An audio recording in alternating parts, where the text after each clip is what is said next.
As someone who's been diagnosed with so many mental disorders, mainly due to a traumatic brain injury, but still, I continue to learn. I continue to want to do research. I continue to want to do experiments on myself to see if I can cure myself with, from anything or whatever.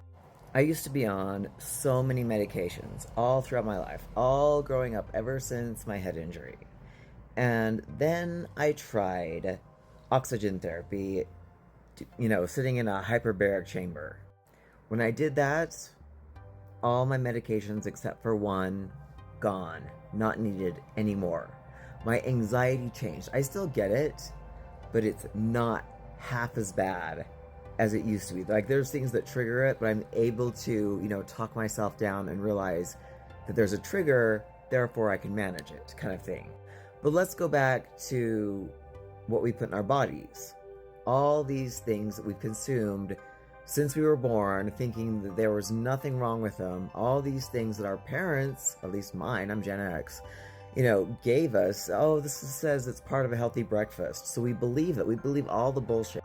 So even though I don't have a lot of ailments, I'm still very intrigued by seeing how eating a certain way can fix so many problems. Like, for example, I've seen a lot of studies and I've done, a lot of looking into the whole carnivore diet, and I realize it's not something that people would, maintain for a long time. A lot of people have used it to, lose quite a bit of weight.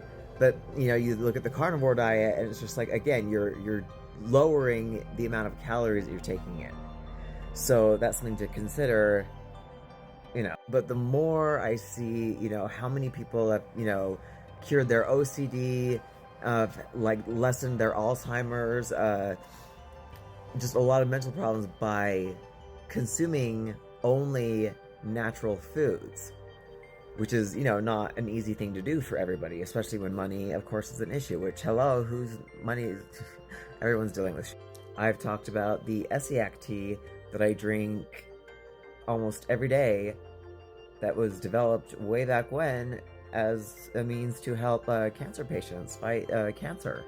Figure, hey, who knows, with all the stuff that we were ingesting, way back when, before I started doing my own research, before I started looking into my own body, everyone's got this body that they have.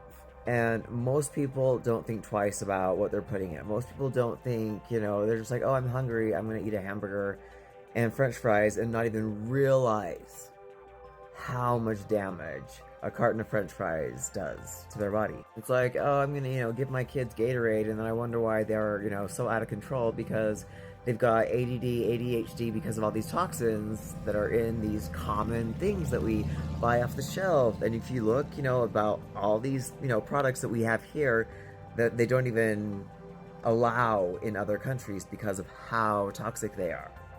And then, we're like, oh, why do we have so many health problems here in America? Gee, it's because they're making us sick. They're making you sick. They're making, they want us to be on these pharmaceuticals so that they continue to make money. They don't give a shit about what it's doing to us. They don't give a shit. Does it sound like something that we just went through a while back? Huh?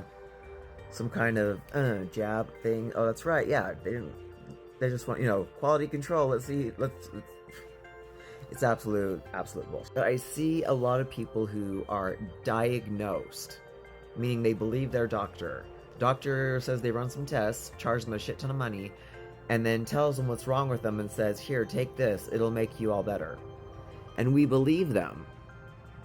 We just blindly and stupidly, not saying you're stupid because I've done it too, believe them because we want to feel better, right?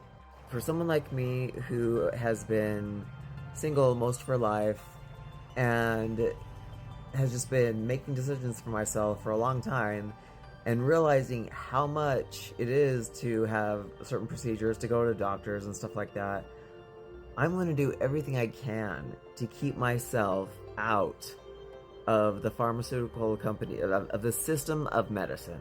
So I don't have to go to a freaking doctor except for when, I, break my finger at work. And sometimes I wonder, sometimes even with all my efforts, I wonder, what if, they find a tumor and I'm like, well, I don't want them to do a biopsy. I don't want them to puncture it. I don't want them and then say later on, oh, well, it's spread. Well, yeah, because you punctured it. I know I'm not a doctor. I'm just saying this is where my mind goes. I do not trust. Cancer's a big money maker, you know what I'm saying? But we have to be careful what we talk about on this app. Like I said, if you want to see real stuff that I post, go follow me on my threads on Instagram at Lean Eden, Leaneden, and you'll see how it's maddening, the stuff that we're exposed to. Just to, it's scary, it's disturbing. Welcome to the shit show. I'm just saying, if it sucks that you need to be on pharmaceuticals, I get it. I'm still on one. I still haven't been able to kick the Seroquel. That's the last one. But I still wonder, because the last time I tried to get off it was scary as shit. So I understand. But I still wonder, though. I still wonder, what are some natural herbs, whatever, out there? Maybe I need to get on the carnivore diet, and like my mind is always thinking about saving myself, because I'm all I got, saving myself, giving myself a good life, giving myself a healthy life, and then sharing what I've learned with others to help them. I'm not saying, all doctors are bad, but I'd rather find a wellness doctor than, some MD that's got a, prescription pad. Yeah. That's just my take.